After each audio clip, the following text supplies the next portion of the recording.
Buenas tardes, hermanos. Gracias al Señor por un día más para estar en comunión y verles. Es una bendición y me da gusto ver a cada uno de ustedes y a nuestras visitas. Bienvenidos a la congregación. Bien, espero que los hermanos de Reforma les hayan hecho sentir bienvenidos. Si no, vamos a hablar después, ¿verdad, hermanos? Bien. Estamos tocando el tema de la iglesia y hemos dicho que la iglesia es el epicentro donde el evangelio se vive a plenitud. Es en la iglesia local donde podemos plenamente vivir todas las facetas, todas las realidades del evangelio de Jesucristo. Y creo que este versículo lo resume plenamente, Romanos 12:5. Romanos 12:5. Así nosotros, que somos muchos, dice el apóstol Pablo hablando de la iglesia y de los creyentes, somos un cuerpo en Cristo e individualmente miembros los unos de los otros. O sea, no podemos vivir individualmente, lo vivimos en membresía los unos con los otros. Así que la verdad de la membresía no es algo que inventó Sams o algún otro club, es algo que Dios inspiró en la Escritura y que es algo que viene desde el corazón de Dios. En esta ocasión voy a tocar el tema del propósito y la misión de la iglesia local.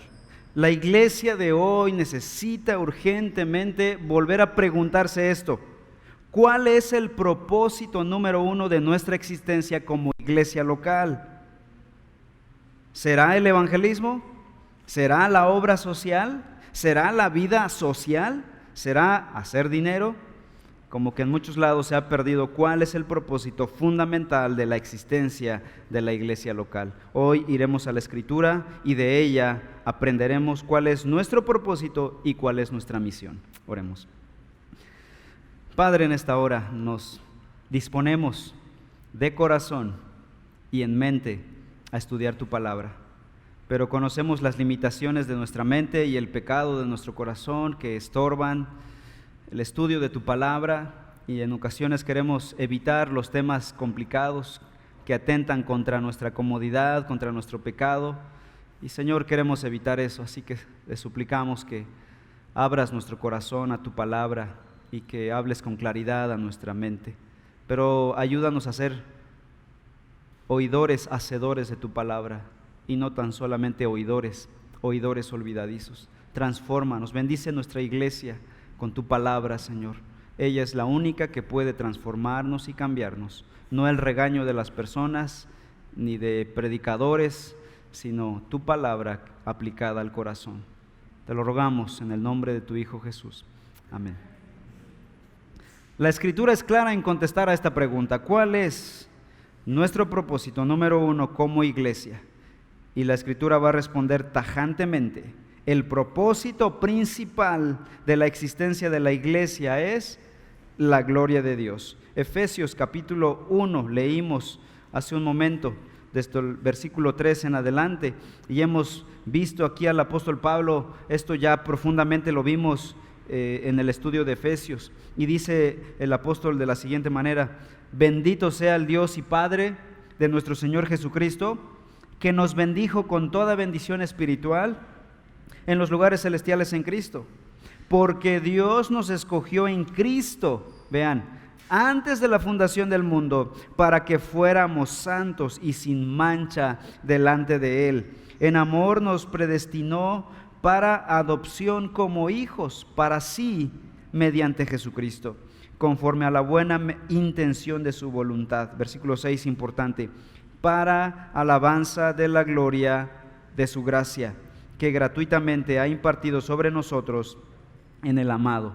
En Él tenemos redención mediante su sangre, el perdón de nuestros pecados, según las riquezas de su gracia, que ha hecho abundar para con nosotros en toda sabiduría y discernimiento.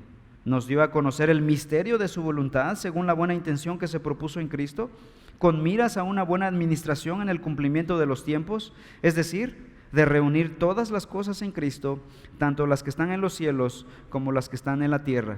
También en Él hemos obtenido herencia, habiendo sido predestinados según el propósito de aquel que obra todas las cosas conforme al consejo de su voluntad, a fin de que nosotros, que fuimos los primeros en esperar en Cristo, atención, seamos para alabanza de su gloria.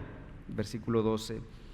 En Él también ustedes, después de escuchar el mensaje de la verdad, el evangelio de su salvación, y habiendo creído, fueron sellados en Él con el Espíritu Santo de la promesa, que nos es dado como garantía de nuestra herencia, con miras a la redención de la posesión adquirida de Dios. ¿Para qué? Para alabanza de su gloria. 3 veces en este pasaje nos recuerda la Escritura que fuimos salvos. ¿Con qué propósito? Salvos desde la eternidad, desde el plan eterno de Dios. 1:6 dice, para alabanza de la gloria de su gracia. Versículo 12, para que seamos para alabanza de su gloria. Y luego versículo 14, dice que fuimos redimidos y sellados con el Espíritu. ¿Para qué? Para alabanza de su gloria. Ese es el propósito de la existencia de la redención universal y de la formación de la iglesia en el mundo. La iglesia fue escogida por el Padre desde antes de la fundación del mundo, redimida por la sangre de Cristo Jesús en la historia y regenerada por el Espíritu Santo en nuestro presente. ¿Para qué? Para proclamar la gloria de Dios en toda la eternidad. Es lo que dice el versículo 13 en adelante, Efesios 1:13 y 14. En Él también ustedes, después de escuchar el mensaje de la verdad, el evangelio de su salvación, y habiendo creído, fueron sellados en Él con el Espíritu Santo de la promesa, que nos es dado como garantía de nuestra herencia, con miras a la redención de la posesión adquirida de Dios, para alabanza de su gloria. Dios trajo a la existencia la iglesia para ser el escenario donde revelara toda su naturaleza exaltada, todo el carácter santo de Dios. Efesios capítulo 3, dice el versículo 10, a fin de que la infinita sabiduría de Dios sea ahora dada a conocer. ¿Por medio de quién? Por medio de la iglesia, a los principados y potestades en las regiones celestes, en todo el cosmos. ¿Quién va a dar a conocer la gloria de Dios a todas las potestades y principados en las regiones celestiales? La iglesia, todos los atributos de Dios, todo el carácter de Dios. Así que la iglesia fue creada para glorificar a Dios. Ese es nuestro propósito final y absoluto. Y en la consumación de los tiempos, cuando esta historia acabe, la iglesia redimida, todos los santos en la presencia de Dios, ¿qué harán? Cantarán la gloria de Dios por los siglos de los siglos. Apocalipsis 7. Apocalipsis 7, versículos 9 al 12, dice esta visión celestial que el apóstol Juan vio. Después de esto, miré y vi una gran multitud, dice el apóstol Juan, que nadie podía contar, de todas las naciones, tribus, pueblos y lenguas, de pie delante del trono y delante del Cordero, vestidos con vestiduras blancas y con palmas en las manos. Clamaban a gran voz. ¿Qué es lo que clamaban? ¿Qué cantaban todos los redimidos de todas las naciones, de todos los pueblos, de todas las épocas? La salvación pertenece a nuestro Dios, que está sentado en el trono, y al Cordero. Versículo 11, todos los ángeles estaban de pie alrededor del trono y alrededor de los ancianos y de los 4 seres vivientes. Estos cayeron sobre sus rostros delante del trono y adoraron a Dios, diciendo, amén. La bendición, la gloria, la sabiduría, la acción de gracias, el honor, el poder y la fortaleza sean a nuestro Dios por los siglos de los siglos. Amén. Al final de los tiempos, la Iglesia Universal exaltará el nombre de Dios.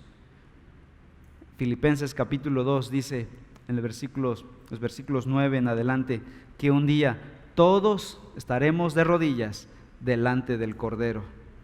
Aunque no sean cristianos, aún los ateos estarán de rodillas en ese momento, reconocerán el señorío universal de Dios. Ese es el propósito de la iglesia. Pensemos en la vida de Cristo Jesús. La vida de Cristo en la tierra tuvo un solo propósito, un propósito absoluto: glorificar a su Padre. Él lo dijo en Juan 12, 27 y 28. Y aún en el umbral de la muerte, Él dijo: ahora mi alma se ha angustiado. ¿Y qué diré? Padre, sálvame de esta hora, evítame pasar por esto. Pero para esto he llegado a esta hora. Así que, Padre, glorifica tu nombre. Entonces vino una voz del cielo, dice el versículo 28, que le dijo: lo he glorificado ya, y de nuevo lo glorificaré con la muerte de Cristo Jesús. ¿Para qué murió Cristo en la cruz? Para la gloria de Dios. Sí, en el paso salvó nuestros pecados, cargó nuestra ira, nuestra condenación, nuestra maldición, pero el propósito final no era salvar pecadores. El propósito final de la muerte de Cristo era vindicar la justicia, la santidad de Dios que había sido pisoteada por nuestro pecado. Así que el propósito final de la muerte de Cristo en la cruz fue la gloria de Dios. Ese era el propósito número uno de la venida, el ministerio, la vida y la obra de Cristo en la tierra. De tal manera que la iglesia de Cristo debe hacer lo que Cristo, vivir con el propósito final de dar gloria a Dios. Esto lo comprendieron bien los reformadores del siglo XVI, y ellos acuñaron 5 postulados que se llamaron o se han conocido como los postulados de la Reforma. Y uno de ellos, el final de todos, dice: Soli Deo Gloria. Solo a Dios la gloria. Al final de todo, ¿por qué de la redención? ¿Por qué de la expiación? ¿Por qué del llamamiento? ¿Por qué de la perseverancia de los santos? Para la gloria de Dios. Así que como iglesia, cuando evangelizamos, debemos buscar la gloria de su nombre, porque estamos manifestando el poder de su palabra. Cuando discipulamos, debemos buscar la gloria de su nombre, porque ayudamos a formar la imagen de Cristo en cada discípulo. Cuando disciplinamos al pecador, glorificamos su nombre, porque contribuimos a vindicar la santidad de Dios en su iglesia. Así que la iglesia existe para la gloria de Dios. Esa es la meta final de la iglesia. Si tenemos en claro nuestra meta como iglesia local, todo lo que haremos tendrá una claridad. Es como cuando estás viendo con un telescopio una estrella, un planeta. Mientras más claro tengas el cristal, mejor se verá el planeta. Levántense a las 4 o 5 de la mañana y verán Venus por acá, hermoso. Si está borroso, si está empañado, no veremos con claridad la gloria de ese planeta, de esa estrella. Hermanos, si la iglesia tiene bien claro el enfoque de su propósito, veremos la gloria de Dios y nada más que la gloria de Dios. Así que todo lo que haremos será de bendición, será el combustible para hacer lo que hacemos. Ese es el propósito por lo que hacemos. No lo hacemos porque es mi deber, lo tengo que hacer, el pastor me dijo, el fulano de tal me dijo, etcétera, etcétera. Es porque estoy sirviendo a un Dios magnánimo, a un Dios glorioso, que merece todo lo mejor, todas las excelencias de mi vida, los mejores talentos de los hombres, las mejores habilidades, todos los dones que Dios ha dado a la iglesia son para la gloria de Dios. Hasta esta hora te dirás: bueno, ¿y qué es la gloria de Dios? Buena pregunta, gracias por preguntar. La palabra hebrea kabod deriva de una raíz que significa pesado, algo que no es ligero. Y la palabra griega es doxa. En general en la Biblia, la palabra gloria, tanto en hebreo como en griego, significan entonces honor, excelencia y reputación, pero con un extenso peso.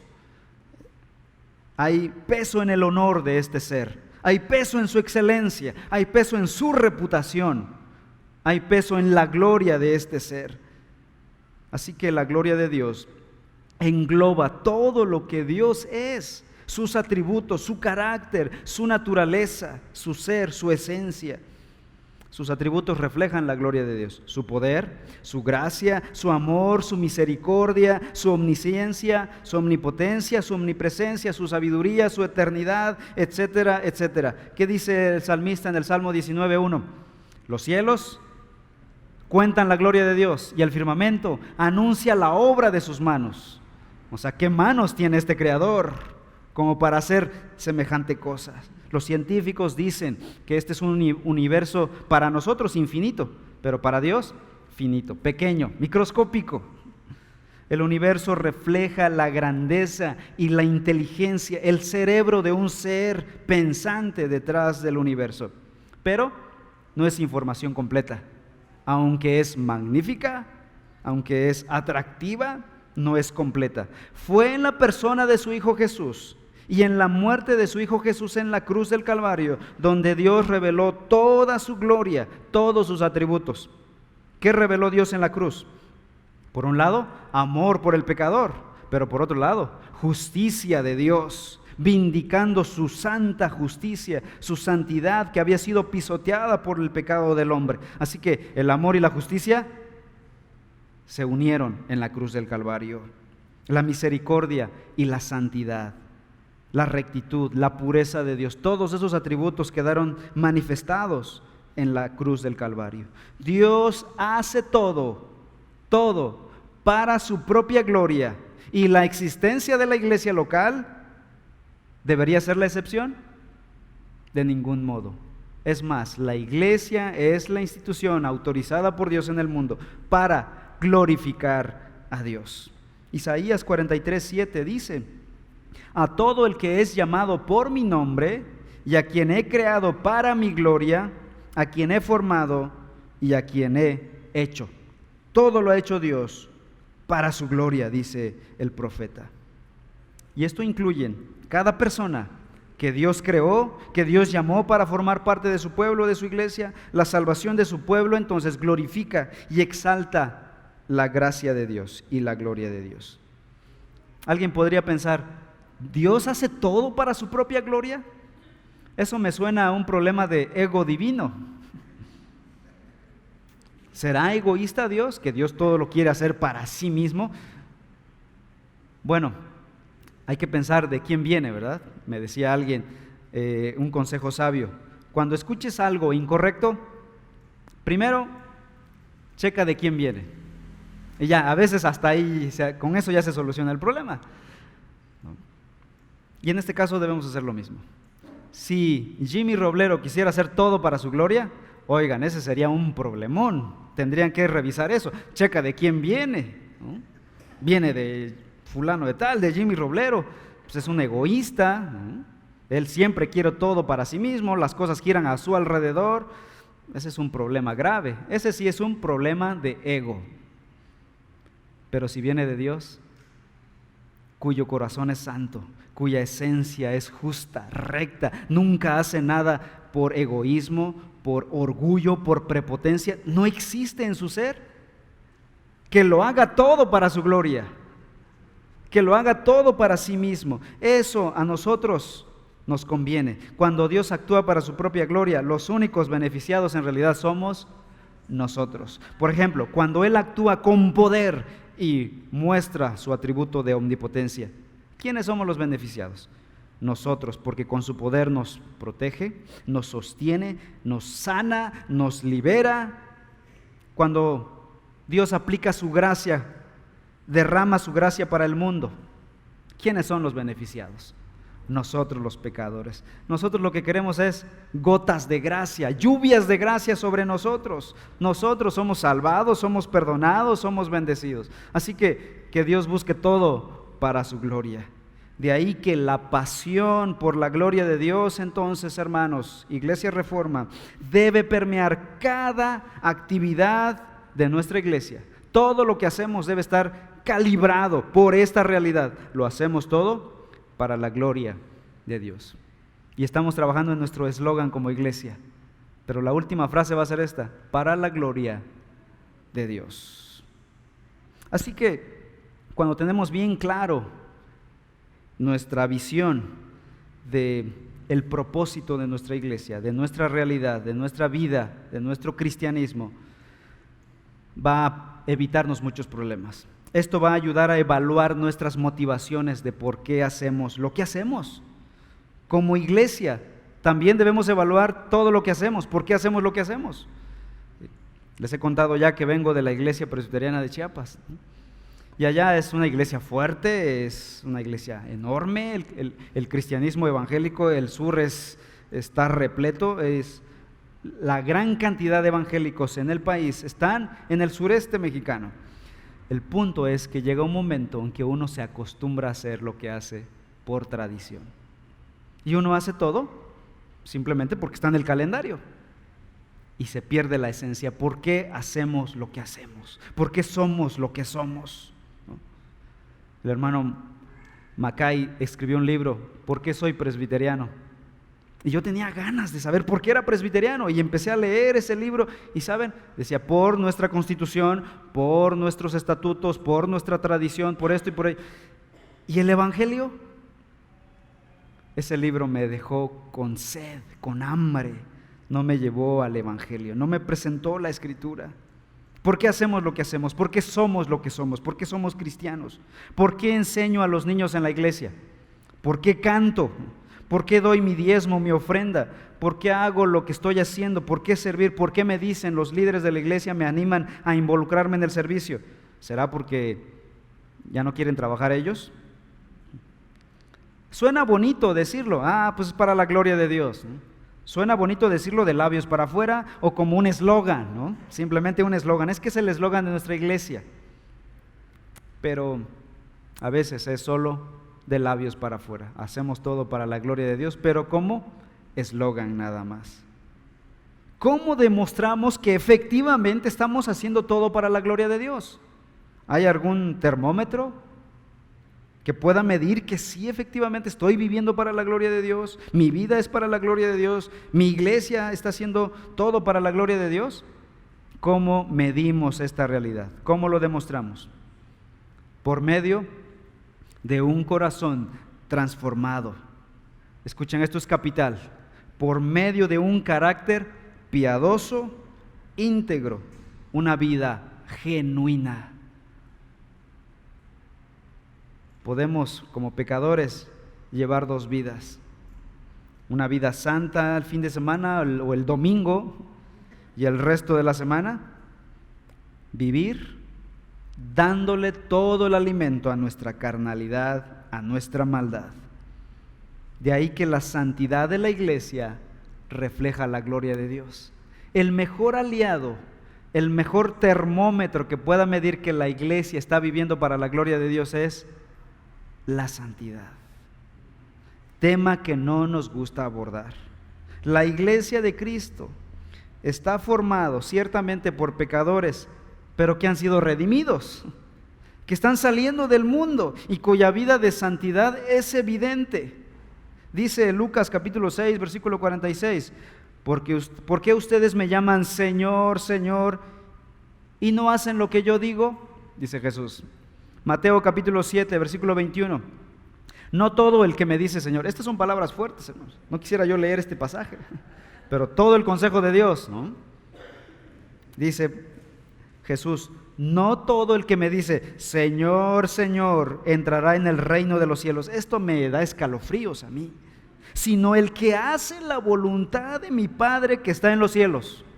¿Ya ven? Una cosa es decirlo y otra cosa es aplicar la palabra de Dios a nuestras vidas. Muchos me dirán en aquel día, Señor, Señor, ¿no profetizamos en tu nombre? ¿Y en tu nombre echamos fuera demonios? ¿Y en tu nombre hicimos muchos milagros? Entonces les declararé, jamás los conocí, apártense de mí los que practican la iniquidad. Eso a mí me da mucho miedo porque estoy activo en el ministerio, es mi vida. Y si yo mismo no aplico la verdad de Dios a mi corazón, a mi vida, soy un desconocido para el Señor y voy a escuchar estas palabras. Así que no importa lo que hagamos al final de cuentas, sino lo que somos delante de Dios, lo que mi corazón es delante de Dios. Palabras severas de Jesús, pero que nos lleven a la reflexión profunda de nuestra vida. Una cosa es llamarlo Señor, dice aquí la Escritura, y otra muy distinta, vivir bajo su señorío, sujetarme a su autoridad, a la autoridad de su palabra. Una cosa es leer la palabra y otra muy diferente es vivir la palabra. No solo es leer, saber mucho, ¿no? Hay personas que piensan que aquí venimos solo a saber, a aprender más, ¿no? No, hermanos, no solo venimos a aprender más, venimos a profundizar en el Evangelio, a ser exhortados, a ser animados y a crecer en santidad, a crecer en madurez, en carácter, en humildad, en gracia y vivir las verdades del Evangelio. El llamado de Dios a la iglesia es a vivir en santidad. Si queremos vivir para la gloria de Dios, tenemos que vivir en santidad. Si la iglesia de hoy quiere de verdad cumplir el propósito número 1 de glorificar a Dios, tiene que llenarse de humildad y de santidad. No podemos tener un pie en el mundo y otra en la iglesia. No podemos. Si es así, nos estamos engañando. Esa es una falsedad terrible. Efesios 5, 25 al 27. Cristo amó a la iglesia y se dio Él mismo por ella. ¿Para qué? Versículo 26. Para santificarla, habiéndola purificado por el lavamiento del agua con la palabra, a fin de presentársela a sí mismo, una iglesia en toda su gloria, sin que tenga mancha ni arruga ni cosa semejante, sino que fuera santa e inmaculada. Dice la Biblia aquí en este pasaje que Cristo amó a la iglesia y se dio incluso por ella. ¿Para qué? Para santificarla. Resulta muy difícil hablar de vivir para la gloria de Dios si no vivimos en santidad. Es una contradicción de términos. De hecho, santidad y gloria van de la mano. Uno de los valores de nuestra iglesia, si han leído el ABC de Reforma, uno de nuestros valores es que el carácter es más importante que el talento. ¿Se acuerdan de ese valor de nuestra iglesia? El carácter es más importante que el talento. Un cristiano talentoso sin santidad es desagradable delante de los ojos de Dios. Así que el mundo, cuando vivamos en santidad, el mundo debería poder observar a la iglesia y discernir que somos diferentes en la forma en que hablamos, en que vivimos, incluso cómo nos vestimos y vivimos la vida, resolvemos nuestros conflictos, tomamos decisiones, vivimos nuestro matrimonio, nuestras familias, educamos a nuestros hijos. El mundo debería poder discernir que servimos a un Dios misericordioso por la forma en que nos perdonamos unos a otros, que servimos a un Dios lleno de gracia por la forma en que nos toleramos unos a otros, que servimos a un Dios de amor por la forma en que servimos a Dios y al prójimo. A veces queremos proclamar su obra sin reflejar su carácter. Y cuando esto ocurre, el mundo no cree en la iglesia. No cree en la iglesia de Cristo. De hecho, Gandhi, aquel líder de la India, dijo una vez, él de joven, cuando estudiaba Derecho, buscaba la verdad. Él fue un buscador de la verdad y asistió a una iglesia. No lo recibieron en esa iglesia. Y le dijeron, ¿por qué no buscas una iglesia de negros? Y él después dijo, yo sería cristiano de no ser por los cristianos. Y muchas veces nosotros nos encargamos con nuestras vidas de alejar a las personas, porque no estamos viviendo el Evangelio, porque no amamos a Dios de corazón, no amamos al prójimo de corazón. Por eso he insistido que hagamos sentir bienvenida a las personas, pero no solo como un acto protocolario, que sea real en nuestros corazones, que amemos a las personas. Si amamos a Dios, seremos capaces de amar a las personas. Eso es lógico, es coherente.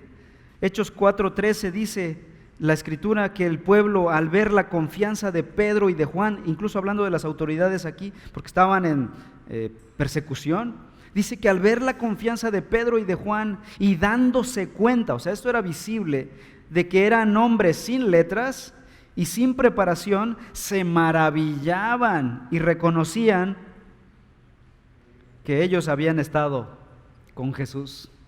Su vida reflejaba que eran discípulos de Cristo. No porque lo decían, no porque llevaba un gafete aquí que dijera soy cristiano, bautista, presbiteriano, pentecostés, nazareno, ortodoxo. de la denominación que sea. No, sus vidas reflejaban, reconocían que ellos habían estado con Jesús. Así debería maravillarse el mundo al ver que cada uno de los hijos de Dios refleja la gloria de Dios. Debería ser evidente que pasamos tiempo con Jesús. Si hoy hiciéramos un sondeo, saliéramos por tu vecindario, el círculo donde tú te mueves, pudiéramos ir con nuestra libreta o nuestra grabadora y hacer una entrevista a los que nos conocen y les preguntamos: ¿qué piensas del hermano fulano de tal? ¿Qué piensas de la hermana fulana de tal? ¿Qué dirían tus conocidos, tus vecinos, tus familiares? El mejor testimonio de una iglesia, el éxito de una iglesia, no es la lana que tenga, la capacidad tecnológica que tenga, incluso el número de asistentes que tenga, sino el número de vidas transformadas que viven en santidad, que están buscando, que se están muriendo en la raya por vivir en santidad. No son perfectos, fallan y pecan, pero están buscando honrar al Señor, aplicar las verdades del Evangelio. Pecan y fallan, pero vienen, confiesan su pecado y se arrepienten. No somos perfectos. Alguien dijo por ahí esta frase: ni perfecto ni inocente, pero redimido, perdonado por Dios. Pero los perdonados por Dios buscamos o buscan la santidad. Dios ha dotado de poder a la iglesia para glorificar a Dios. Lo que necesitamos para hacer esto es poder de Dios. ¿Se dan cuenta? No lo podemos hacer en nuestras propias fuerzas. Necesitamos el poder de Dios en nuestra vida para vivir para la gloria de Dios. Cito al doctor Miguel Núñez, quien dice: la falta de poder es un gran problema en la iglesia. Poder que no se consigue leyendo un libro o siguiendo un programa. Es un poder sobrenatural que solo se consigue de rodillas ante la presencia de Dios. Y ahí nos vamos a otro asunto: la oración. Jesús dijo en Lucas 24:49: por tanto, yo enviaré sobre ustedes la promesa de mi Padre. Él ya había resucitado y le está dando la gran comisión a los discípulos, la versión de Lucas.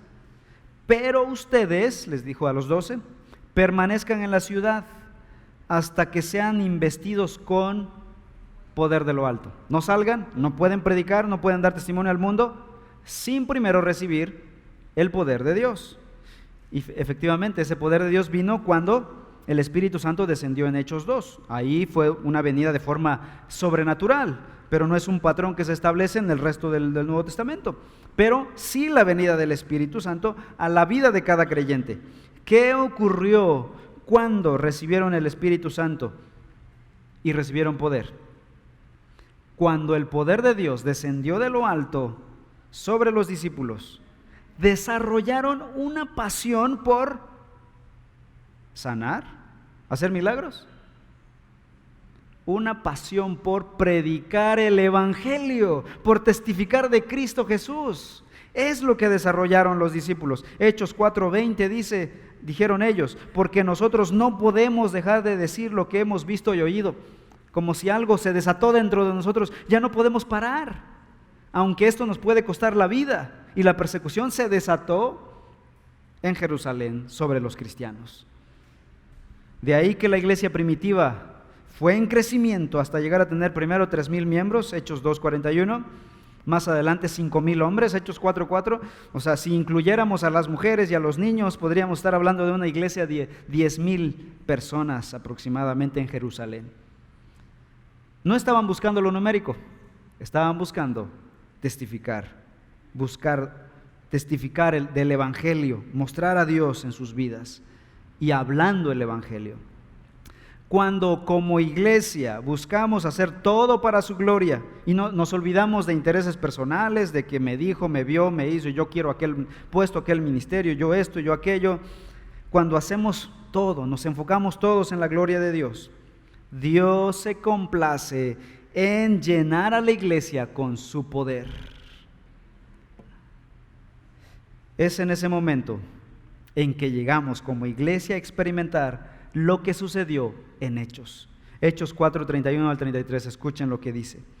Después que oraron, el lugar donde estaban reunidos tembló y fueron llenos del Espíritu Santo y hablaban la palabra de Dios con valor. La congregación de los que creyeron era de un corazón y un alma, y ninguno decía ser suyo lo que poseía, sino que todas las cosas eran de propiedad común. Con gran poder los apóstoles daban testimonio de la resurrección del Señor Jesús, y abundante gracia había sobre todos ellos. Aquí hay una sucesión de eventos en esos versículos de Hechos. Dice que primero oraron. ¿Qué pasó después? Fueron llenos del Espíritu Santo. Luego hablaron con valor la palabra, empezaron a predicar el evangelio. Los pastores, los líderes, los apóstoles, no, todo creyente. Después la congregación se volvió de un solo sentir, una sola mente. Después testificaban con gran poder. Y luego dice que había abundante gracia sobre ellos. Estamos un poquito alejados, el cristianismo de hoy, de esa iglesia poderosa. Pero esta iglesia vivía en santidad y buscaban en oración el rostro de Dios. Nosotros tenemos que volver a la oración, hermanos. No nos gusta hablar de oración, no nos gusta orar, nos distraen nuestras redes sociales, no nos gustan las reuniones de oración. Pero ya, si Dios quiere, este año comenzamos como iglesia a tener reuniones de oración. Era urgente, era algo que teníamos, pero teníamos que arreglar el resto de cosas. Pero esta es una necesidad que por fin tendremos. Y espero que con hambre, con deseo, hagamos en nuestra agenda, apartemos ese día y esa hora para venir a orar como cuerpo de Cristo, como iglesia, como Hechos 4, 31 al 33, juntos oraron buscando la presencia de Dios. Santidad y gloria van de la mano, pero santidad y oración no pueden ir separadas. Hebreos 12, 14, busquen la paz con todos y la santidad, sin la cual nadie verá al Señor, nadie verá la gloria de Dios sin la santidad personal. Déjenme aquí hacer un paréntesis. Hablar del instrumento que glorifica a Dios. El principal instrumento para traer gloria a Dios es el Evangelio de Cristo Jesús. Y el Evangelio se le ha encomendado a la iglesia. El Evangelio fue dada a la iglesia, está en las manos de la iglesia para ser dispensado a todo el mundo. O sea, Dios no va a mandar el Evangelio por medio de un ángel a las personas o por medio de un astronauta o un marciano. No creo en los marcianos. Según la Escritura solo hay hombres y ángeles, y todos los demás seres vivos en el planeta. Pero Dios va a usar a hombres para alcanzar a los hombres. Va a usar a la iglesia para alcanzar a los hombres. De ahí que todos los ministerios en el mundo deberían estar bajo un cobijo, bajo el radar de una iglesia local. O sea, no hay ministerios itinerantes, sueltos.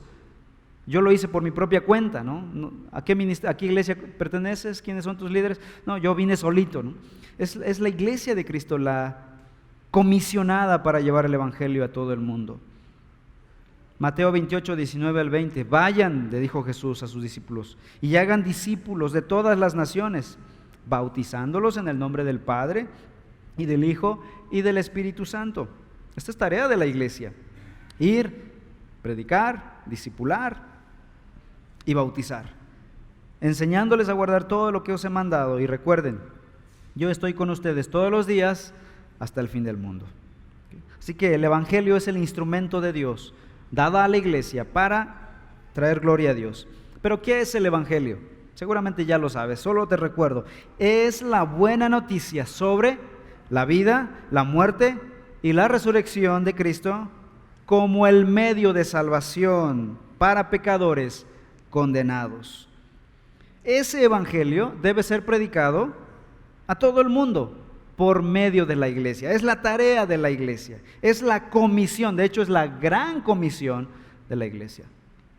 No es nuestra gran sugerencia, es la gran comisión, la gran tarea que tenemos. Así que aquí encontramos la misión de la iglesia. Hemos dicho ya que el propósito número 1 de la iglesia es la gloria de Dios. ¿Cuál es nuestra comisión? la gran comisión: llevar el evangelio a todas las naciones. Y así completamos el cuadro, el plan de la iglesia. Dios creó a la iglesia con un propósito y con una misión. El propósito es buscar todo para la gloria de Dios, y su misión es llevar el evangelio a todas las naciones. John Piper combina muy bien estas dos realidades, misión y gloria. Todos los hombres deberíamos dar gloria a Dios, dice John Piper, pero no es así. Los hombres están muertos en sus delitos y pecados. ¿Qué tenemos que hacer? Ir y predicarles el evangelio para que vengan y vivan para la gloria de Dios. ¿Sí? Entonces, porque no hay glorificación de Dios, es que existe la misión. Si todos honraran a Dios, no existirían misiones. Pero porque no hay gloria de Dios, tenemos que predicar el evangelio para que vengan y glorifiquen a Dios. La iglesia debe llamar a las personas al arrepentimiento de sus pecados, a depositar su fe en Cristo y a someter su vida al señorío de Cristo Jesús. La iglesia es llamada a predicar este evangelio en todo el mundo. Primera de Pedro 2:9, pasaje muy conocido. Pero ustedes son linaje escogido, real sacerdocio, nación santa, pueblo adquirido para posesión de Dios, a fin de que anuncien las virtudes de aquel que los llamó de las tinieblas a su luz admirable. Así que la iglesia es la responsable de alumbrar en las tinieblas, dispensando el evangelio. ¿Cómo vamos a brillar en este mundo? Dispensando el evangelio, proclamando, compartiendo el evangelio. Conclusión.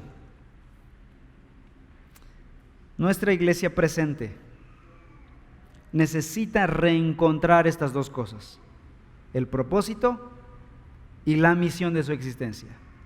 Y yo oro, anhelo, deseo que ya Reforma tengamos en claro estas dos cosas: nuestro propósito y nuestra misión.